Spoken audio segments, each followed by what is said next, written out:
रायगढ़ में सोमू अपनी पत्नी मालती के साथ रहता है। सोमू और मालती दोनों खेतों में काम करते हैं, लेकिन धनीराम ध्यानचंद के साथ सभी का शोषण करता है। दोपहर के वक्त सभी लोग अपने अपने खेतों में काम कर रहे थे।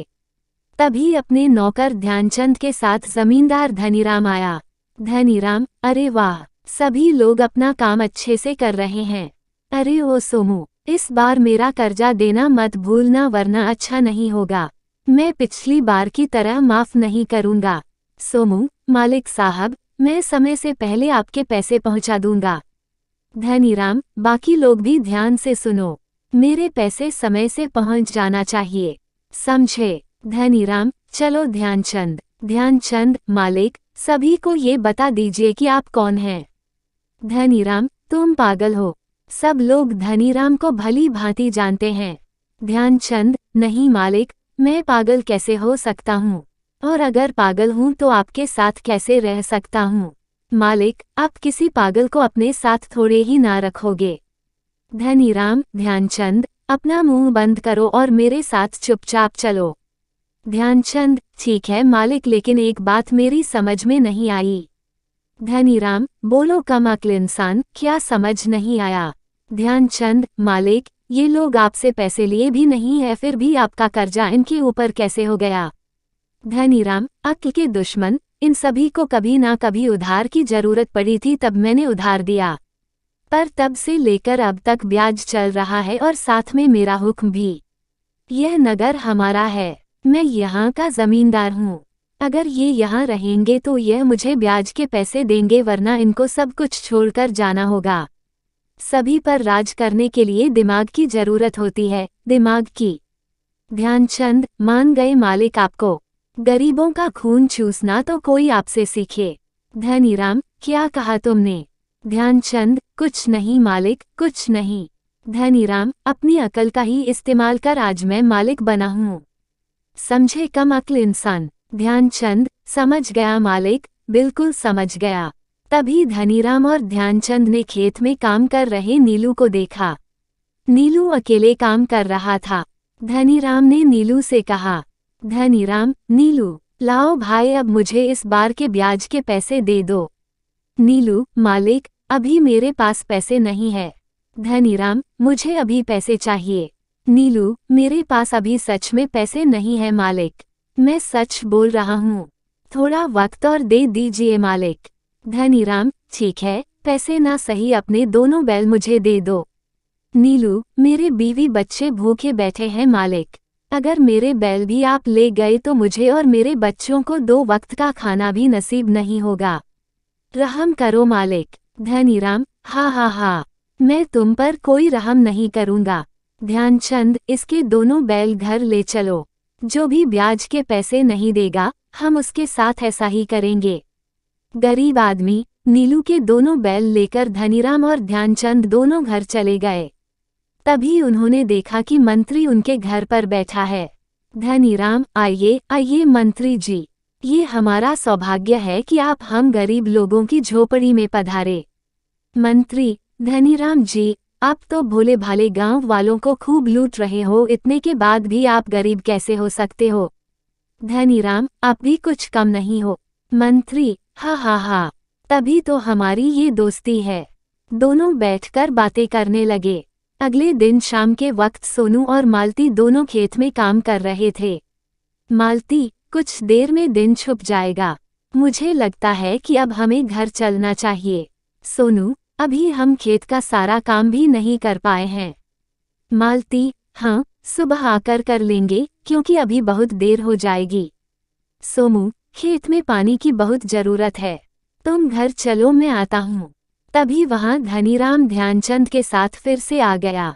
धनीराम, सोमू, सोमू, जी मालिक। धनीराम, घर जा रहे हो? अभी यहाँ रहकर काम शुरू करो। सोमू, नहीं नहीं, मैं काम कर रहा हूँ, मैं घर नहीं जा रहा हूँ। ध्यानचंद हाथ में फावड़ा उठाकर खेत में से मिट्टी हटाने लग गया। धनीराम भी खेत में घूम रहा था, लेकिन तभी खेत में फावड़े से कुछ टकराने की आवाज आने लगी। सोमू, ये कैसी आवाज है? धनीराम, ये आवाज कैसी है? जरूर यहाँ कुछ ना कुछ है।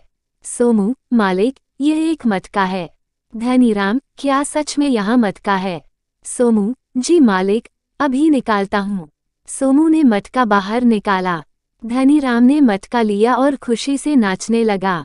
धनीराम, वाह, बहुत अच्छा, बहुत अच्छा, एक और मटका।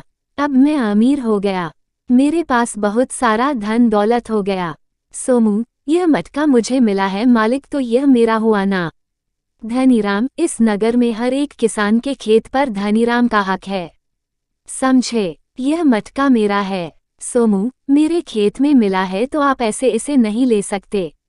धनीराम, यह नगर मेरा है और मंत्री जी मेरे मित्र हैं, इसलिए अपना मुंह बंद रखो, नहीं तो मैं मंत्री जी को यह मटका दे दूंगा और तुम्हें कारागार में बंद करवा दूंगा। सोमू, मालिक, यह मटका मुझे दे दो। मैं गरीब आदमी हूँ, मेरे परिवार का भला हो जाएगा। धनीराम, नहीं, मैं तुम्हें ये मटका नहीं दूंगा। ये सुनकर सोमू और मालती दोनों उदास होकर अपने घर चले जाते हैं। रात के वक्त अपनी झोपड़ी में मालती उदास बैठी थी। सोमू, अब तुम्हें क्या हुआ? तुम इतनी उदास क्यों हो? मालती, हमें किस्मत से धन मिला था और वह भी हाथ से जाने दिया। सोमू, मैं कर भी क्या सकता था, वो बहुत ताकतवर लोग हैं। राजा साहब से हमें झूठा फंसवा देंगे। मालती, हाँ, लेकिन उस बुरे इंसान के पास धन क्यों रहे? मुझे लगता है कि हमें राजा साहब की मदद लेनी चाहिए। उन्हें सब सच सच बताने की हिम्मत करनी होगी। सोमू, मैं भी यही चाहता हूँ, पर हम ये सब कैसे कर सकते हैं? मालती, हम कल राजदरबार में चलेंगे। हमारे राजा बहुत दयालु और ईमानदार हैं। मुझे राजा साहब पर पूरा विश्वास है कि वह इस पापी से हमको बचा लेंगे। सोनू, तुम कहती हो तो ठीक, वरना जमींदार के खिलाफ बोलने की कोई हिम्मत नहीं करता है। मालती, अब तुम सो जाओ और सुबह राजा साहब के पास चलेंगे, सब ठीक हो जाएगा। अगले दिन राजा विक्रम सिंह का दरबार लगा हुआ था। वहां सभी उपस्थित हुए। मंत्री ने सभी से कहा, मंत्री, कहिए, कौन क्या क्या समस्या लेकर आया है? मालती, हम भी एक समस्या लेकर आए हैं। गांव का जमींदार धनीराम ने हमें बहुत परेशान किया हुआ है। मंत्री, अच्छा, वो धनीराम? अरे, तुम पागल तो नहीं हो? धनीराम जैसे सज्जन व्यक्ति पर तुम आरोप लगा रहे हो। राजा, मंत्री, क्या तुम धनीराम को जानते हो? मंत्री, हाँ राजा साहब, वह बहुत ही भले इंसान हैं, सबकी मदद करते हैं। लेकिन न जाने ये लोग धनीराम पर झूठे आरोप क्यों लगा रहे हैं। राजा, मंत्री, तुमने अभी आरोप सुना भी नहीं और पीड़ित को पहले ही चुप करा दिया। राजा विक्रम सिंह के दरबार में सबको न्याय का अधिकार है। मंत्री, माफी चाहता हूँ राजा साहब, लेकिन। राजा, बोलो, क्या कहना है तुम्हें? सोमू, राजा साहब, मैं और मेरी पत्नी खेत में काम करते हैं, लेकिन धनीराम आकर आधी फसल ले जाता है। हद तो तब हो गई जब मुझे सोने से भरा मटका खेत में मिला और उसे भी धनीराम ले गया। इतना सुनकर मंत्री के होश उड़ गए। राजा ने मंत्री की तरफ देखा। राजा, मंत्री, शायद चोर मिल गया है, धनीराम को तुरंत पेश करवाओ। मंत्री, राजा साहब, ये गरीब लोग हैं, कुछ भी बोलते हैं, आप इनकी बातों में मत आइए।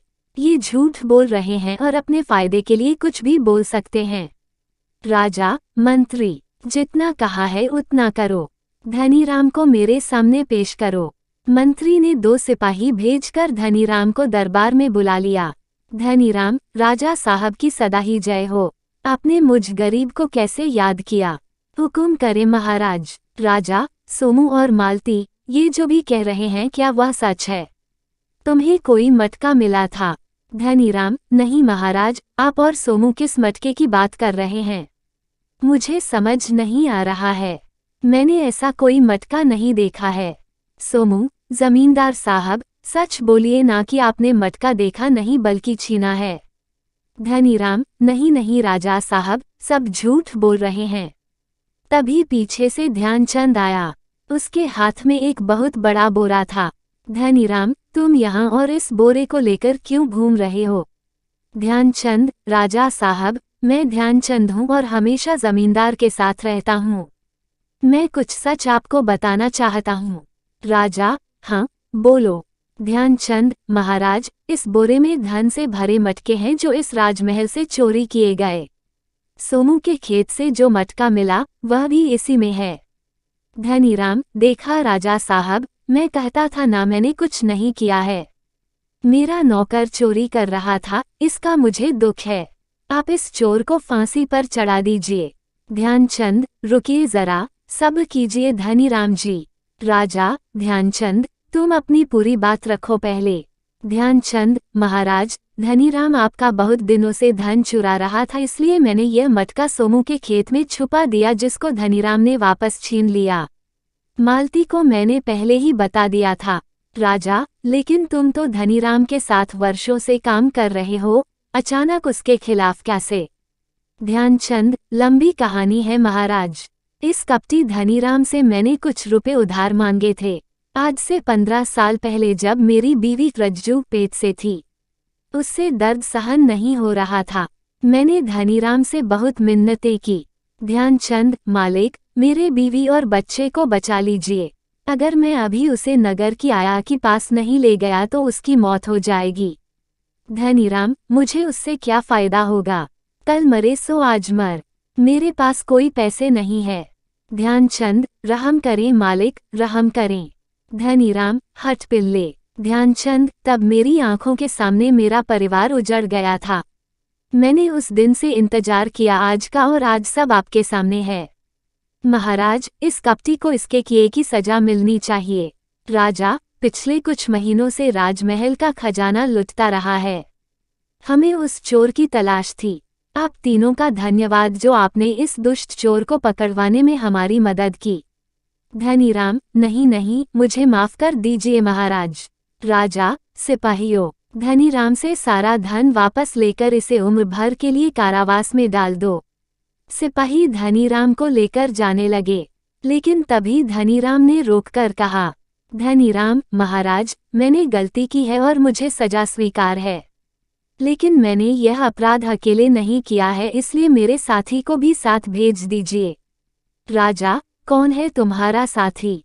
धनीराम, आपका कपटी मंत्री, जो चोरी करके राजमहल का धन मुझे देता था और इसमें से हिस्सा भी लेता था। राजा, क्या मंत्री जी आप भी? आप पर तो मैंने समस्त राज्य का कार्यभार सौंप रखा था और आप भी इस कुकृत्य में शामिल हैं।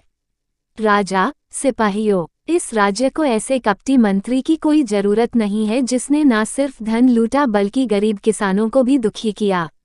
कपटी मंत्री को अभी फांसी लगा दी जाए। मंत्री, नहीं नहीं, मुझे माफ कर दीजिए महाराज, माफ कर दीजिए। सिपाही मंत्री और धनीराम को ले गए।